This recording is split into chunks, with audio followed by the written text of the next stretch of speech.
Bueno, pues muchas gracias a este panel tan excelente. Yo creo que todos hemos tomado notas de alguna cosa. Yo también he tomado notas. He tomado nota como que la importancia de la adherencia, lo que no se toma no se tiene efecto. He tomado nota también de lo que se puede ser médico y paciente y hacer un trabajo pleno, ser profesional, no es fácil, y que solo el 60% de los pacientes con esclerodermia consultan a sus médicos sobre su vida sexual, ¿no? Hay mucho que hacer aquí. Pero ahora les toca a ustedes, ¿no? Ah, bueno, y tenemos un problema con los QRs, ¿eh? Digo esto porque después tenemos un Kahoot que habrá un QR, con lo cual vayamos buscando en el ChatGPT y vayamos mejorando esto. Ahora les toca hacer vuestras preguntas. Entonces, mi compañera Lola está aquí. Os va a pasar el micrófono, ¿vale? Y hacer las preguntas al panel, a los 4 magníficos ponentes, y os irán contestando. ¿Alguien se atreve a hacer la primera pregunta?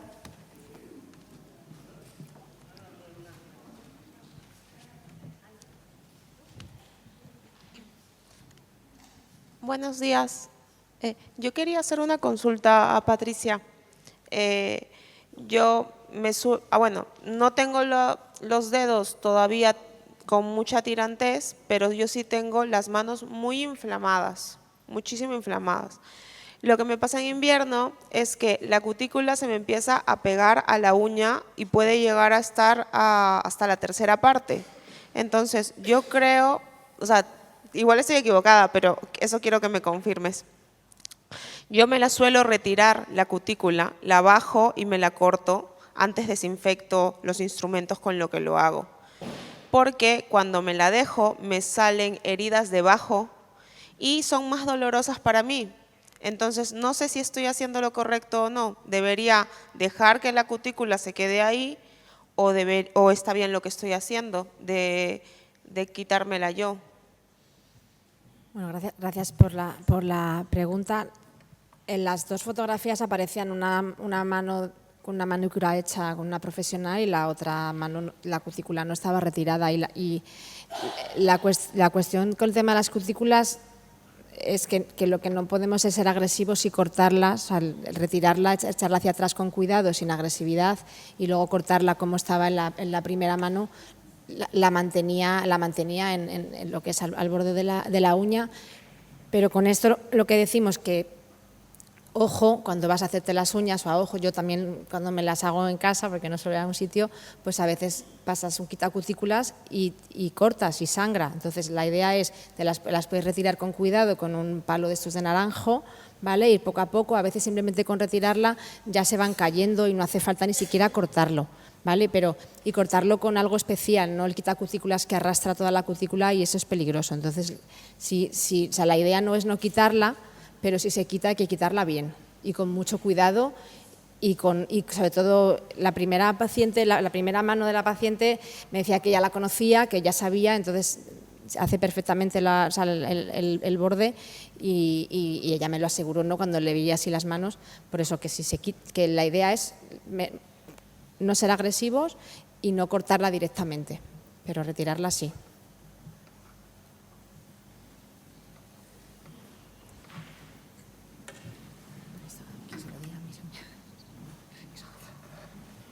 Yo soy igual, ¿eh? O sea que...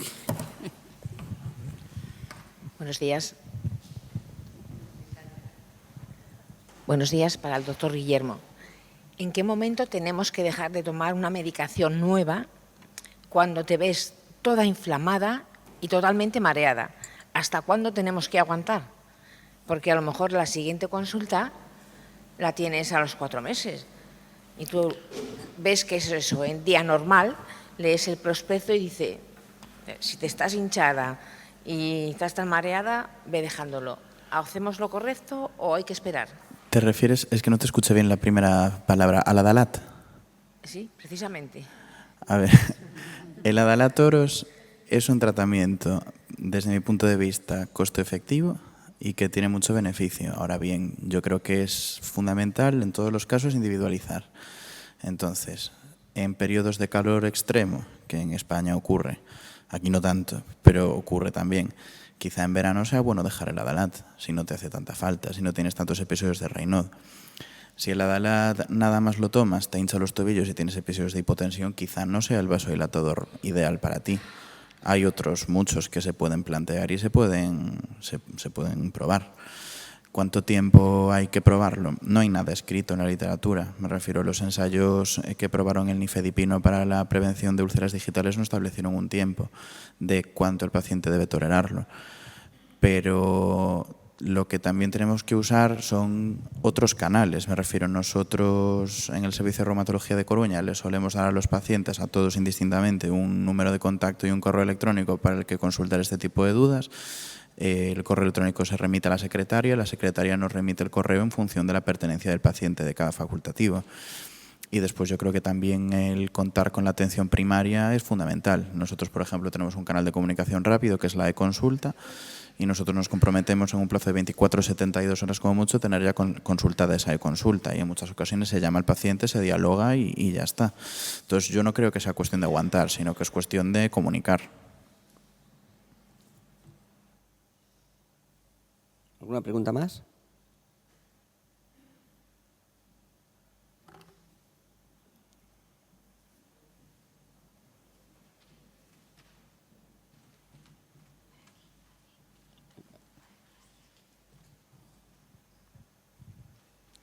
Hola, buenos días. Bueno, yo voy a hacer una pregunta de las consideradas osada.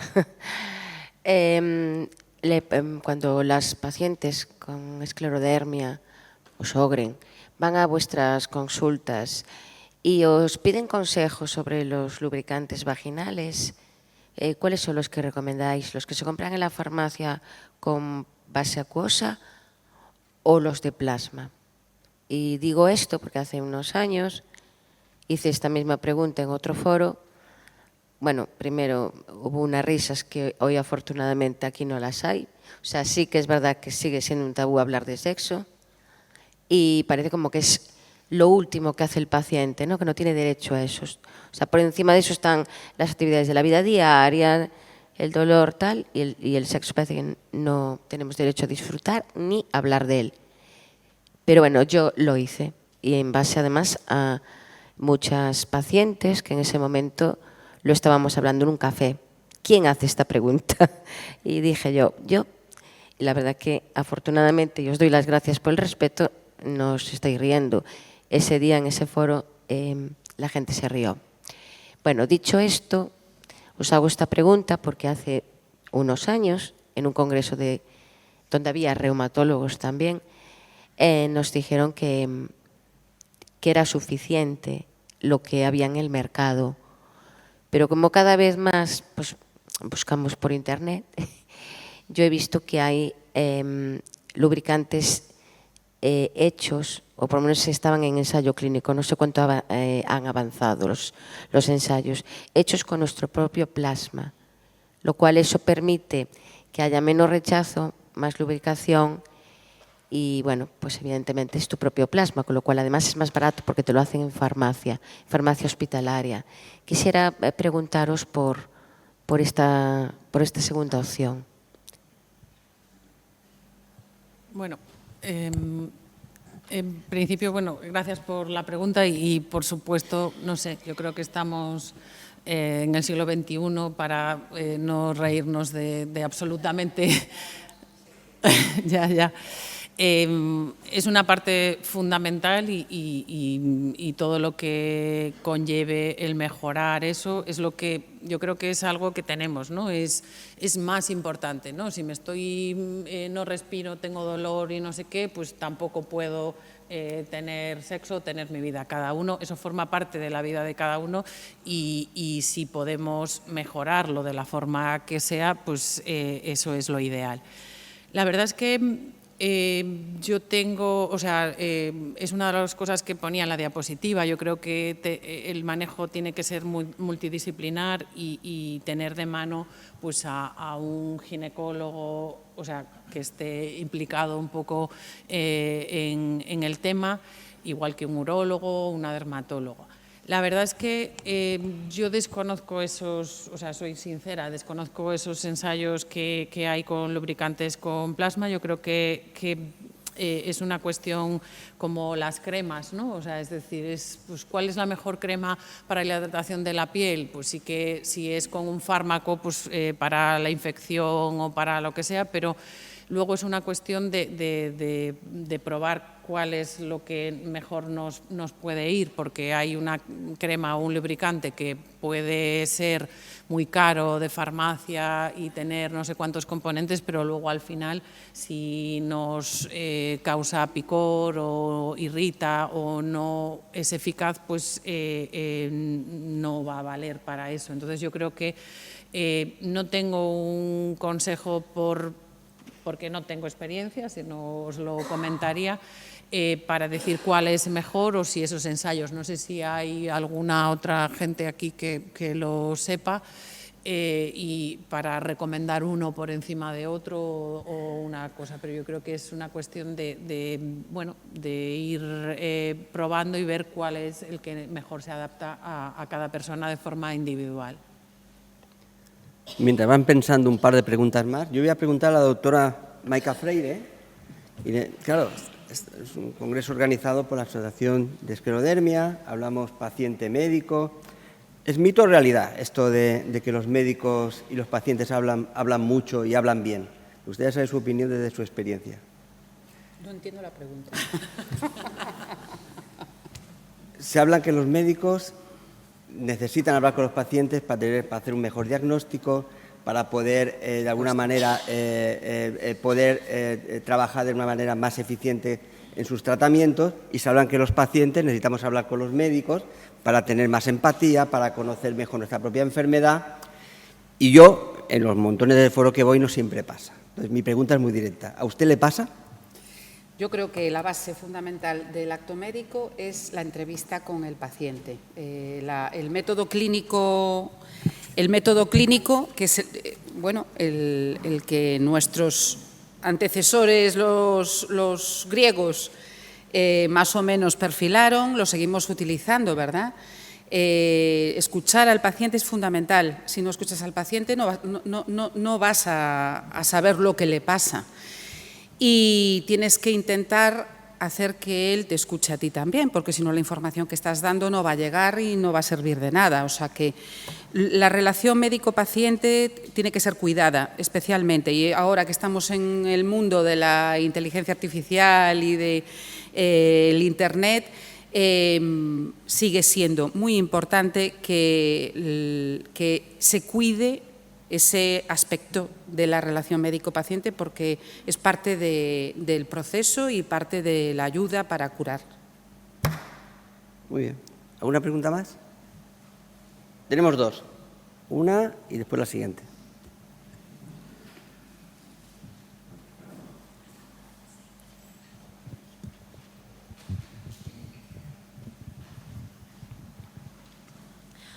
Hola, buenas. Yo quería hacer una pregunta, no sé a quién exactamente, pero la pregunta se refiere a la prevención farmacológica de las úlceras digitales, no la prevención, los cuidados externos, que sí son interesantes, pero que, por ejemplo, ¿qué tratamiento es mejor? Es que a mí me han recomendado que que tome Bosentan, y no sé si eso es bueno o no para la prevención. Depende de dónde vengas, ¿no? Tu médico, el médico que te siga, el especialista que te siga, tiene que decidir cuál es el mejor fármaco para intentar evitar que vuelvas a tener recurrencias. No, para prevención. Es verdad que el Bosentan es uno de los fármacos que ha demostrado, primero, que más que mejorar que se curen las úlceras, previene que haya más úlceras en un futuro, ¿no? Entonces es uno de los fármacos que ha demostrado esto, ¿no? Que previene que vuelvan a aparecer úlceras, pero no el único, ¿de acuerdo? Por lo tanto, tu médico tiene que ser el que decida según todo tu espectro de la enfermedad, porque no son solo las úlceras, ¿verdad? Tendrás otro tipo de afectaciones. ¿Y es mejor que el Adalat? El Adalat es un tratamiento que es como el básico del fenómeno del Raynaud y que también puede mejorar un poquito el que haya menos incidencia de reino grave y, por lo tanto, de úlceras, pero no es un fármaco que haya demostrado reducción de número de úlceras una vez que ya está ahí. No sé si me explico. Sí.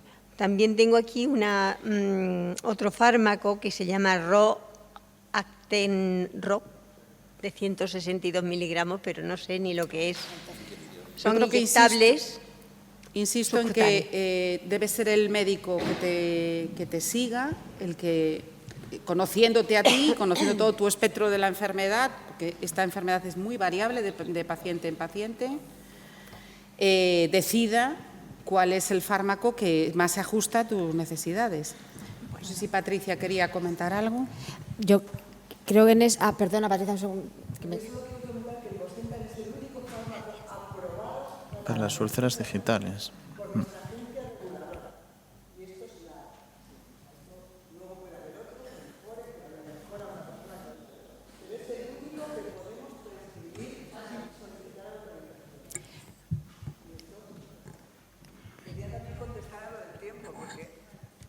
Claro que todos queremos tener más tiempo, pero yo todas las mañanas llego y tengo 25 pacientes citados y todos tienen el mismo derecho. Entonces, yo no puedo dedicarle 2 horas que a lo mejor una persona requeriría.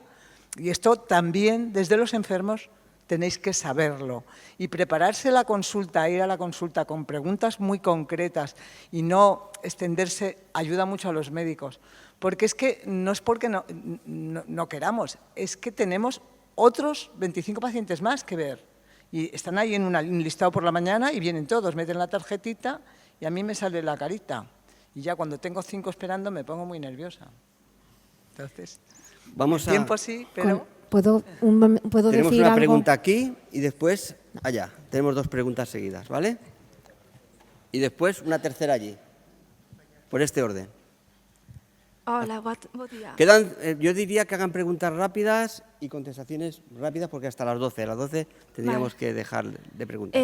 Por que en estado de reposo o dolor se potencia máis? No hemos entendido. ¿Puedes repetir un poco más fuerte? Por que en estado de reposo o dolor se potencia máis? É máis pronunciado o dolor? A ver, era lo que yo en la presentación intentaba discernir un poco, que diferenciaréis el dolor mecánico del dolor inflamatorio. O sea, el dolor inflamatorio articular, que es el dolor que se acompaña de rigidez matutina, y es, supongo, al que te referirás, que empeora con el reposo, es por inflamación de la sinovial o de las articulaciones, o de las estructuras periarticulares, ¿vale? Ahí hay una inflamación local y hay una impotencia funcional, es decir, ese proceso inflamatorio está haciendo que tu articulación o tu tejido periarticular no esté funcionando correctamente. ¿Cuáles son las consecuencias o los síntomas que tú vas a ver? Pues esa rigidez matutina de larga duración y una pérdida de función. No vas, por ejemplo, en la esclerodermia se afectan mucho las articulaciones de los nudillos, las metacarpofalángicas y las de los dedos, las interfalángicas. Tú vas a ver que no puedes hacer el puño. Esos son los síntomas que te van a decir que eso es una causa inflamatoria. ¿Que el dolor mecánico pueda tener efectivamente cierta rigidez matutina y se pueda confundir? Sí, pero por eso es importante saber, o sea, que vosotros nos digáis dónde os duele exactamente, para nosotros poder saber qué topografía de afectación articular hay, para nosotros poder discernir entre la información que vosotros nos dais, la exploración física que tenemos y después pruebas de laboratorio y pruebas de imagen, ver efectivamente cuál es la causa de ese dolor.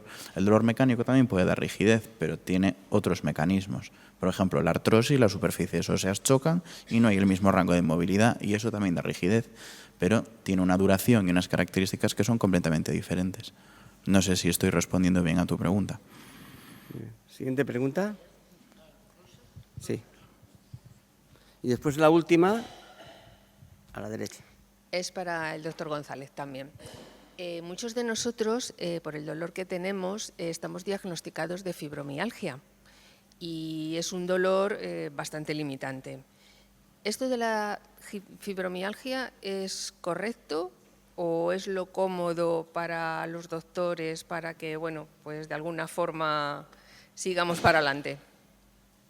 Pues a ver, yo desde mi punto de vista, aquí hay gente mucho más experta que yo, pero yo no veo la fibromialgia como una enfermedad puramente somática ni puramente mental. A mí la fibromialgia me parece un compendio de enfermedad somática, mental, pero sobre todo social.